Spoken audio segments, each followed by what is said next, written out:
Assalamualaikum warahmatullahi wabarakatuh.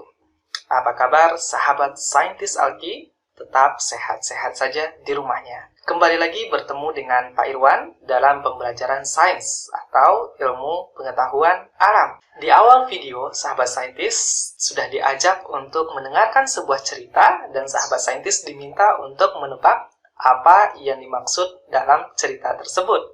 Nah, sekarang Pak Irwan bertanya kepada sahabat saintis, apakah ada yang tahu hewan apa yang dimaksudkan dalam cerita tersebut?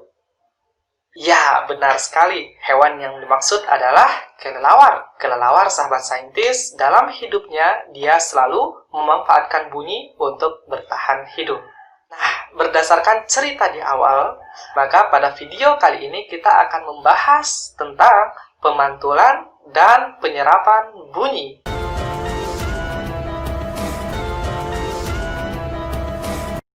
Sahabat saintis Alki, bunyi memiliki dua sifat. Yang pertama, pemantulan, dan yang kedua, penyerapan. Nah, nanti kita akan bahas satu persatu pemantulan itu seperti apa, dan penyerapan itu seperti apa. Nah, jadi silahkan simak video ini baik-baik, agar sahabat saintis tidak ketinggalan sedikit pun informasi yang akan Pak Irwan sampaikan. Sahabat saintis, yang perlu kita ketahui bahwasanya bunyi itu bisa dipantulkan ketika mengenai permukaan benda yang keras.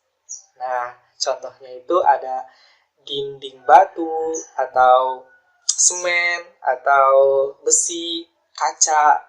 Nah, seperti itu benda-benda yang keras. Nah, contoh peristiwa pemantulan bunyi, sahabat saintis, itu dapat terjadi ketika kita di ruangan besar dan tertutup. Nah, misalnya nih, kita dalam ruangan besar dan tertutup, kita teriak, maka teriakannya akan memantul. Nah, suara pantulan ini, sahabat saintis, diakibatkan oleh suara yang kita teriakkan itu kemudian dipantulkan oleh permukaan-permukaan dinding yang keras. Pemantulan bunyi ini, sahabat saintis, dia memiliki manfaat. Beberapa di antara manfaat pemantulan bunyi adalah yang pertama, mendeteksi cacat dan retak pada logam. Nah, yang kedua, mengukur ketebalan logam. Yang ketiga, mengukur kedalaman laut. Jadi laut itu berapa dalamnya bisa dideteksi dari pemantulan bunyi. Dan yang keempat, mengetahui kedudukan kapal selam dengan mengirim gelombang ultrasonik. Apa itu gelombang ultrasonik? Silahkan dicek pada video sebelumnya yang ada linknya di sini. Bunyi pantul itu ada 3 jenis. Nah, yang pertama itu bunyi pantul yang memperkuat bunyi asli. Yang kedua itu gaung atau keredam. Dan yang ketiga adalah gema. Nah, kita akan bahas nih. Yang pertama dulu ya. Yang pertama itu bunyi pantul yang memperkuat bunyi asli. Seperti apa sih maksudnya bunyi pantul yang memperkuat bunyi asli tersebut? Nah, bunyi pantul yang memperkuat bunyi asli ini, sahabat saintis, dia terjadi jika jarak antara sumber bunyi dan bidang pemantul sangatlah dekat. Nah, karena dekat, waktu yang dibutuhkan oleh bunyi pantul untuk kembali berlangsung itu sangat singkat sekali. Hingga akhirnya apa yang terjadi? Bunyi pantul ini, sahabat saintis, dia akan muncul bersamaan dengan bunyi asli.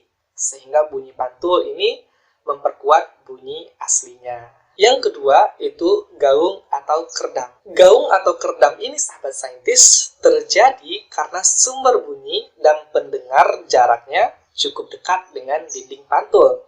Jadi sumber bunyi terus yang mendengarkan itu cukup dekat dengan dinding pantul. Nah, selain itu terkadang gaung ini juga dapat terjadi karena bunyi memantul pada bidang pantul yang tidak rata. Nah, akibatnya apa, sahabat saintis? Akibatnya suara atau ucapan yang kita lontarkan itu tidak akan terdengar dengan jelas. Gaung atau keredam ini merupakan jenis pemantulan bunyi yang merugikan. Nah, baik merugikan bagi pembicara maupun merugikan bagi si pendengar. Yang ketiga adalah gema. Gema ini, sahabat saintis, dia terjadi apabila jarak sumber bunyi dan pendengar jauh dari dinding pantul. Pada peristiwa ini, sahabat saintis, selisih waktu antara bunyi asli dan bunyi pantul itu merupakan waktu yang diperlukan untuk menempuh jarak bolak-balik dari sumber bunyi menuju pendengar. Itu ya, sahabat saintis, bahwasanya ada 3 jenis dari bunyi pantul. Yang pertama, bunyi pantul yang memperkuat bunyi asli. Yang kedua, gaung atau kerdam. Dan yang ketiga, gema. Nah, kita masuk tahapan yang kedua. Kalau yang tadi kita sudah membahas tentang pemantulan, maka sekarang kita akan masuk membahas tentang penyerapan. Nah, adakah yang bisa menjelaskan bagaimana penyerapan ini terjadi? Yang kedua itu adalah bunyi juga mengalami penyerapan, sahabat saintis.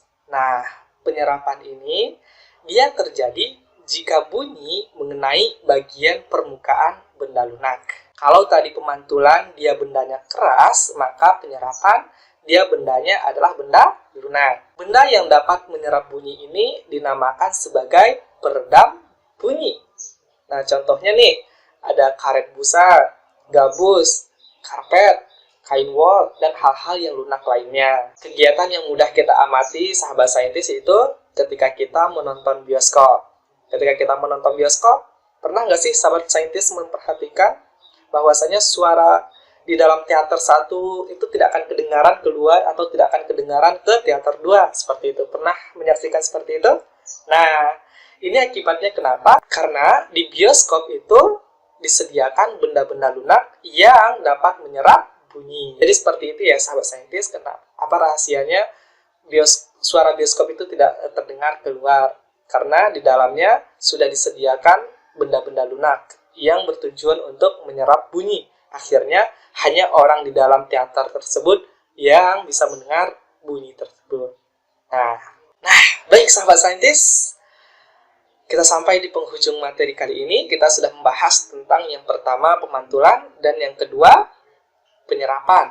Nah, jenis pantul itu ada 3, yaitu bunyi pantul yang memperkuat bunyi asli, ada gaung atau kerdam, dan ada gema. Nah, mudah-mudahan ini bisa bermanfaat untuk sahabat saintis di rumah.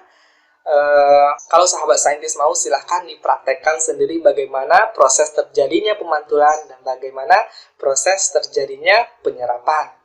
Nanti kita akan ada project terkait bunyi ini, jadi tunggukan saja sesi selanjutnya. Sekian dari Pak Irwan, terima kasih. Mohon maaf atas salah-salah kata dalam menyampaikan materi pada kali ini. Seperti biasa, silahkan komen nama sahabat saintis di kolom komentar untuk ngecek siapa saja yang sudah menonton video ini dan yang sudah mempelajari video ini. Terima kasih sekali lagi. Tetap semangat sahabat saintis Alki. Assalamualaikum warahmatullahi wabarakatuh.